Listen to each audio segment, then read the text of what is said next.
Chiamerei Claudia Zuncheddu, consigliera regionale indipendentista di Sardegna Libera. Grazie. Buongiorno a tutti e un grande ringraziamento a Progress per avermi dato l'opportunità di intervenire in questo congresso, in un momento fra l'altro particolarmente delicato per la nostra storia. La crisi che noi stiamo attraversando attualmente chiede al mondo dell'indipendentismo una grossa assunzione di responsabilità. Siamo noi che oggi dobbiamo dare delle risposte, perché solo da questa crisi si può uscire solo programmando un progetto serio che ci porti verso una reale possibilità di autodeterminazione.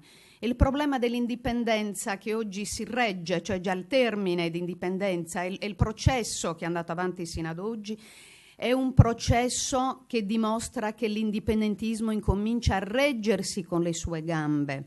È un'idea che sta andando avanti, c'è un indipendentismo diffuso importantissimo nella nostra realtà sarda, che va molto oltre l'indipendentismo organizzato. Quindi spetta a noi cercare di cogliere questi umori del popolo sardo.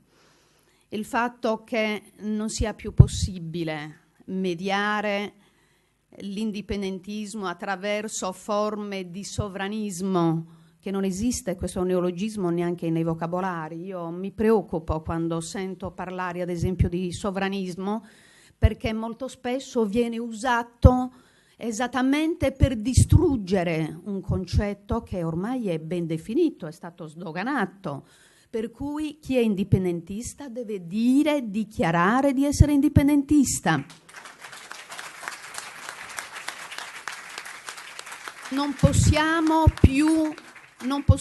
più stare a cavallo delle situazioni.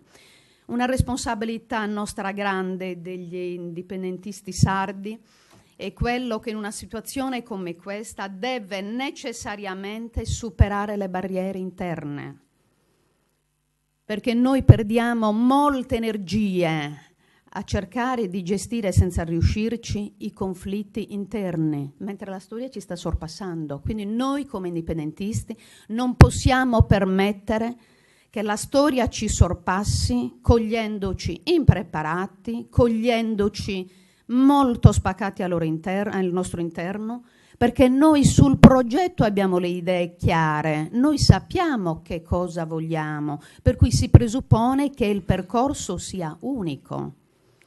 Però dominano altre dinamiche che ci fanno retrocedere e quindi noi dobbiamo analizzare bene questi aspetti.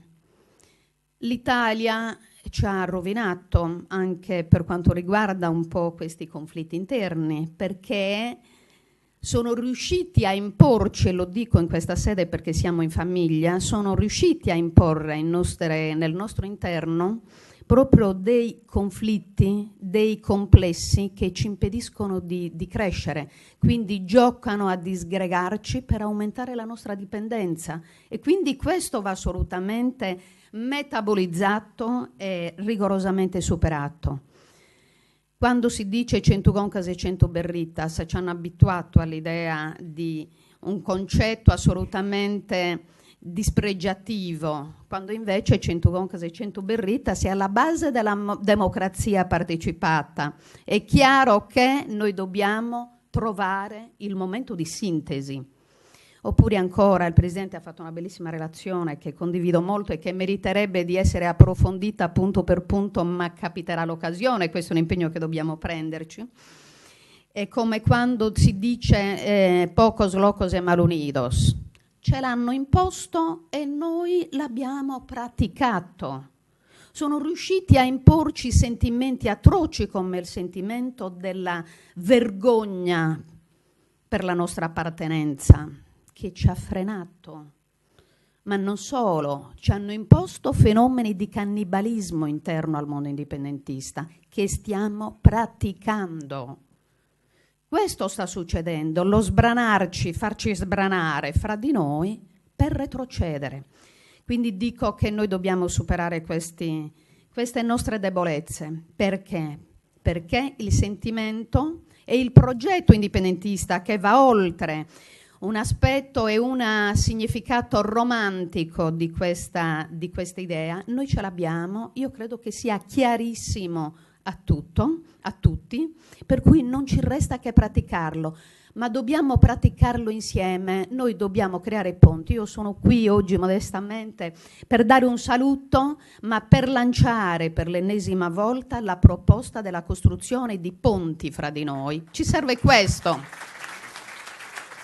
Per cui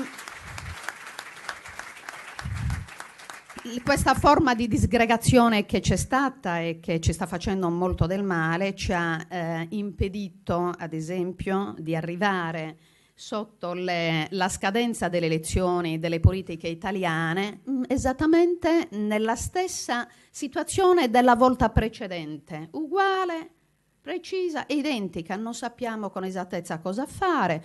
Non è passato un discorso comune, una presa di posizione fra di noi, globale, condivisa, partecipata. Per cui queste cose noi dovremmo chiarircele, non dobbiamo continuare ad arrivare a queste scadenze così importanti per il Parlamento italiano, innanzitutto, perché è lì che decidono la nostra sorte e bisogna andare a vedere, a vigilare, vedere che cosa stanno decidendo di fare per noi. Noi siamo in una situazione drammatica, la politica regionale è chiara, è inutile che io qui mi metta a relazionare quello che sta avvenendo, ci stanno saccheggiando, ci stanno portando via anche l'anima se potessero, anche il discorso della svendita dei nostri territori, adesso al Qatar, che non è un illustre privato che viene a comprarsi la villa al mare perché ama la Sardegna, ma è uno Stato piccolo. Questo Stato sovrano islamico è piccolo, credo, quanto la Corsica, non ha 1,5 milioni di abitanti, ha bisogno di espandersi, però grazie alla nostra classe, a una grossa parte della classe politica che lo appoggia, cosa fa?